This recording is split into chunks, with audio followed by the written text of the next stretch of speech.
Okay, Phil. Tell me the story about the glass. It's been called, so it is just still a week old that have been installed. This year I've had 3 break-ins this year, so that was a bit of the reason.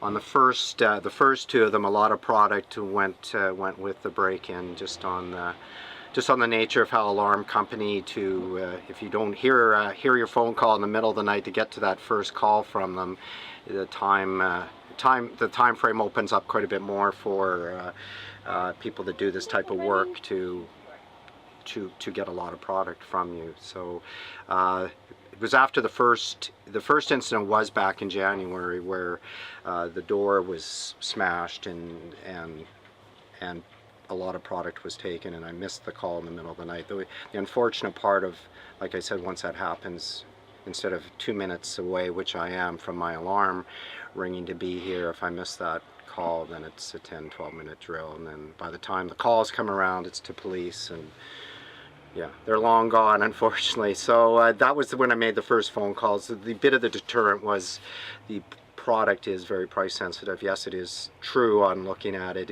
It is everything, as we were showing, with sledgehammer, jackhammer, to a 9mm, as I was assured, and then even to hurricanes and all of that type of stuff. So that is what it'll be. The idea was to be more of a deterrent. I'd like to think I could have done more to intervene on it, but the pure fact of everything of this now is that you have to be responsible for your own type of police work, for lack of a term. Just like in the store during a day, you've got to watch for anything that can happen. I listened to this country station is just across the border, and the radio host made a comment. He said, "Did you not see that they talked about somebody trying to break into somebody's house in Florida, and they showed him, he went there and smashed the window 27 times with a hammer and left because he couldn't break in, then came back and tried it again with a sledgehammer." The joke being was,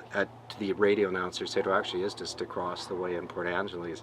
So, geez, that's what I need for my house. He'd keep everything out. And then his co-host with him pointed out the truth is, he said, "Geez, I bet you that glass is really expensive." So that is the only downside of it. It's like any insurance. It is very expensive.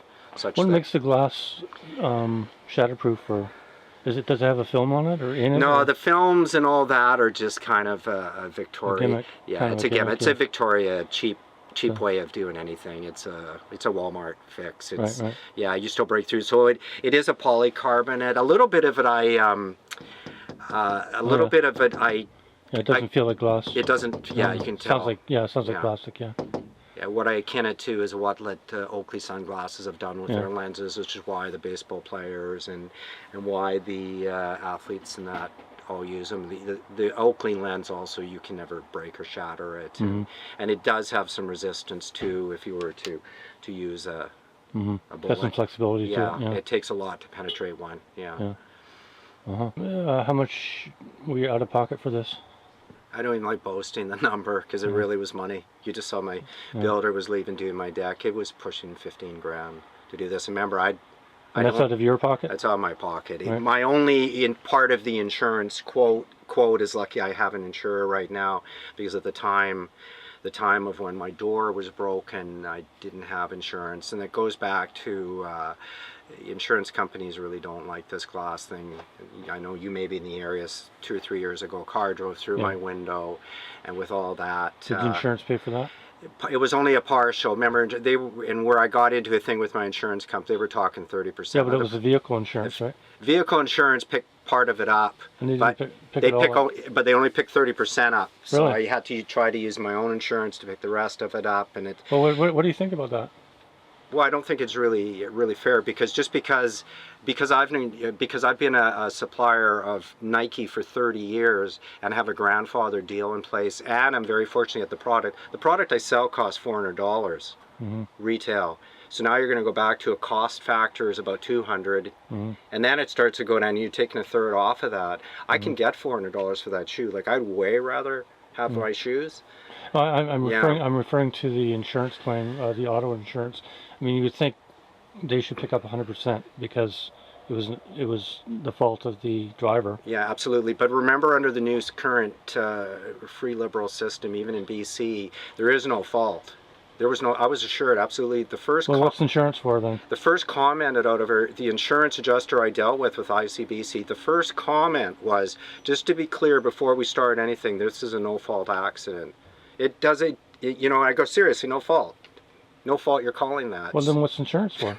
Well, Really? we can have this whole conversation. And it set up such a bad thing in the end. My first insurer, Intact, we've got into, it's become now a legal issue with what happened. And they've left me with no insurance, so when the break-in came, I was with no insurance. But I agree, what is insurance for?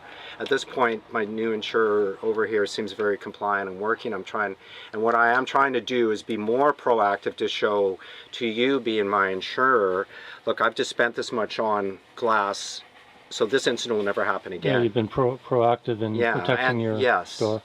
So I'll never have to bug you for it again. They're working with you then. It's Intact. Intact is the name? Intact is not the company. Intact was a company that dumped me, and left me with no insurance. It's Waypoint, the new insurer over here. Waypoint. Who did, And as I said, unfortunately, the way it works, you do become at a point where insurers won't want you anyway. Yeah, they don't want. Yeah, once you've had one strike, you're a risk. Yeah. So tell me about your business and why is it called 218? It's a time, and when I was chasing the running dream, it was my marathon best, and it was you were in a national marathon? ranking. You were a marathon runner? Yeah, I still love to run. I still love. Oh. Yes. And how many years have you been at this? I've been doing this for a long time. Like I said, same location? Same location, yeah. Oh, so you're a fixture down here? Pretty much, yeah. And you live in the neighborhood too? Yes. So you're. So yeah, I'm very much, and that's why the frustrating part was when the break-ins came. If it would have been a perfect world, I would have been here quick enough to have a lot more intervention of some sort, but it never worked out that way. So this will be it. Prevention is always the best of anything. Yeah. Well, it's unfortunate that you have to spend that much money to be in business, but I guess it's just the cost of business, right?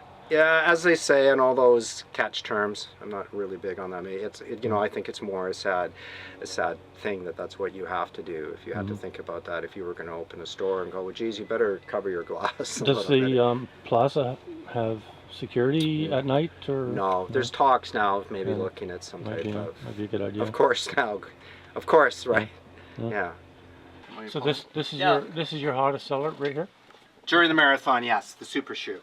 Okay, the super you run shoe. faster in it, and all the technology came to roost. This is another look of it here too, which is everything they've done in the product. The technical foam was called Zoom X, and then the carbon plate, and faster, very efficient, and less injuries. So Nike is a good product? They laid a lot of the ground ways down. I mean, when somebody's chasing, all the other brands chased it. Right. So okay, so they're the ones to follow then.